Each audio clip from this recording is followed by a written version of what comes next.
So, you clicking on this video must mean that you want to master learning drawing. Well, I got the strats for you, my friend. I've been drawing since I was a little tween. There was a point of my life where I was drawing 10 hours a day, as I would be drawing in my dark, desolate, lonely room. I had no friends. Particularly in this situation, I was drawing a various amount of faces. I realized that my palette when it came to anatomy and expression was very limited. I kept drawing for hours and hours to replace my chronic loneliness with creativity. And during this phase of my life, I wanted to master my visualization, my creative visualization without reference, my anatomy, memory, without a second thought. So I've kept experimenting and have discovered techniques that you can use to master drawing absolutely everything. And that is my promise. I am so bold to promise this. I believe in these methods so much that you can yell at me in the comments if you don't master drawing within 3 weeks. 3 weeks and you will master drawing. I gotta get cat cam before I start the video. Say, hello, Plato. Hello, my name is Plato. I am very intelligent. So, that's what we will explore today. In 3 parts, we'll learn how to master drawing. Those 3 parts will consist of copying, observation, and muscle memory. First, we'll start with copying. Now, this is an excellent start to a drawing journey. What I did as a kid was go to my window, place a coloring page onto the window with the copy paper on top of that, and then trace that. I would do that over and over again. Gradually, my brain started memorizing it from copying the image, and I also gained muscle memory. We'll explore that at the last part of the video. Now, copying images has its pros and cons. I'll share with you some of its techniques. I am coining this term the line technique. What you would do is pick out a particular point of the subject. Then, referencing that, you would draw a line from that point to reference another point. Now, this could be an actual line or an imaginary line. What this does is visually measure out the length with a straight line, the distance between one subject to another, one point of the subject to another. Really, you can use this not only with portraits, but with anything. You can find the perspective relevance to each point of the drawing. Technique number 2. I call this the space technique. I'm coining that term as well.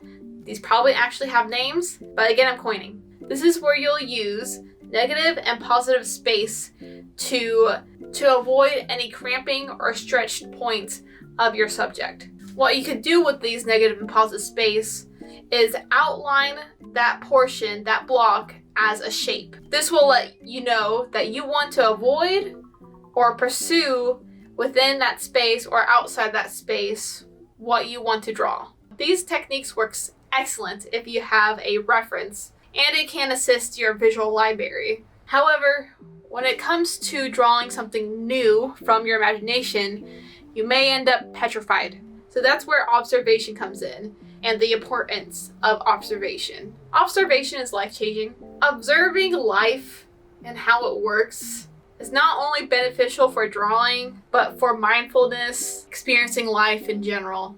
It has greatly changed my perspective on daily life, being more observant. When you want to understand how a subject works, or why one point of the subject looks bigger compared to another point, you would observe it and seek to understand it. So what I would do is take deep breaths and ask some questions. What this assists with is not copying the image, but truly understanding the image. The questions I would ask when observing something is what, where, and why. I'll go through an example pretty quickly. What and where. So, humans have ears, alright? They have ears on the side of their heads. Looking forward, they are centered. The top of the ear connects to the brow, right here. The bottom of the ear connects to my top lip. Here is our subject. Normal. It is not at the eyebrow, but I can use this formula. Wait a second. Oh my gosh. The ears move? What am I gonna do? Well, I can look at the side view. Relatively, the ear is in this rectangle shape. So if I utilize a cube and distort it to fit the perspective, I will always get the right placement for the ears. Understanding perspective in your anatomy is important, but rather than force lengthy sessions of studying this stuff, which can be pretty boring as a creative, taking notes throughout the day and then seeking to answer those questions in the end of the day really personally gives me a drive of a sense of purpose. Like, I am answering this question that I was curious about. I'm making a discovery for myself that I can utilize. I feel like I have so much power doing that. For me, it's enlightening to find a specific solution or to learn something new about the world. After so much practice, your mind starts to develop muscle memory. It's like learning a dance. The more you put more effort into that dance, the more you trip and fall, you get an instinct for that dance. And you end up dancing without a second thought. And really, that applies to pretty much any new skill. The struggle that you feel in the beginning is the key to the door of mastery. You can accelerate your ability to retain muscle memory through gesture drawing. Gesture drawing is an amazing way to get outside of your critical mind and rely solely on your instinct. Gesture drawing is a quick and energetic way to feel and understand the movement of your character or your subject.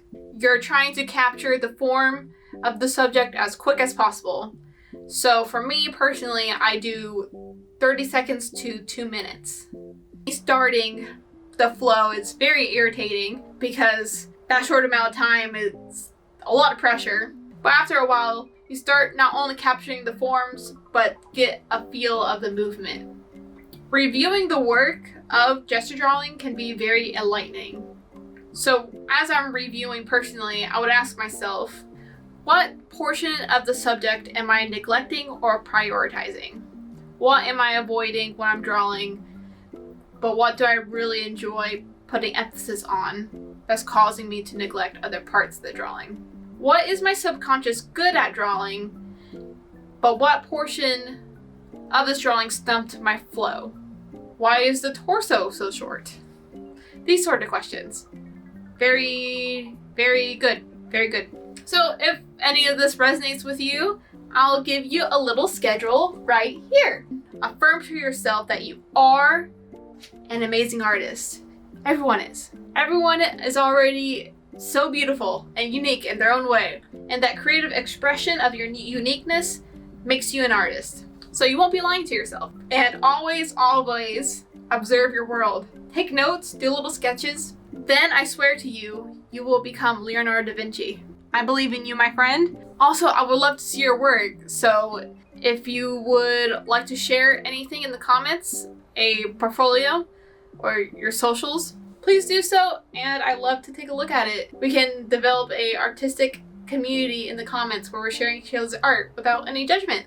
Thank you so much for watching to the end of this video. I really appreciate it. This is a fun video to make, and it's different than the other videos I made. I'd like to make videos about things that I'm interested within that week. Not only that I can show you guys what I'm learning, but I'm learning throughout the process as well. And I've learned a lot during making this video. In the end, you will master drawing. If you're interested in seeing my art, or if you're interested in commissions, my Etsy is available, and also my Instagram. I don't use Instagram often, but there is my art there. You can see my slow progression from 15 to now. By golly, it is comforting to know that you have physical evidence that you're growing. Remember what 15-year-old me would always say, it looks bad before it looks good. Speaking of Leonardo da Vinci, I have a video about me following his very intense routine. So if you're interested, please watch that. If not, I'll see you later. I love you. Goodbye. Namaste. Amen. I love you. Bye. Goodbye. Goodbye. Say goodbye. Thank you. Thank you for being a star.